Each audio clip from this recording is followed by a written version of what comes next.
Astăzi vom discuta detaliat despre unul dintre pachetele pe care ți le propunem pentru programul Casa Verde 2024.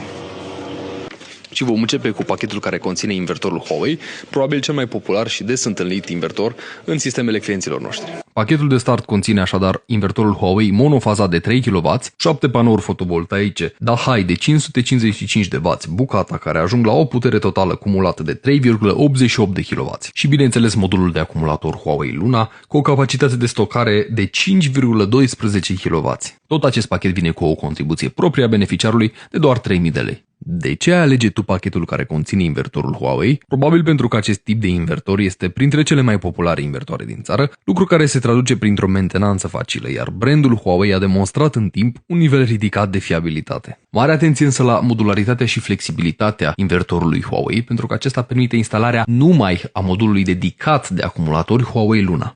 Bineînțeles, pachetul este complet și vine împreună cu tabloul electric, cablaje, montaj și dosar de prosumator, inclus în preț. Așadar, dacă dosarul tău a fost admis în cadrul programului Casa Verde 2024, selectează Green Zero ca instalator și sună-ne pentru a programa instalarea sistemului tău fotovoltaic.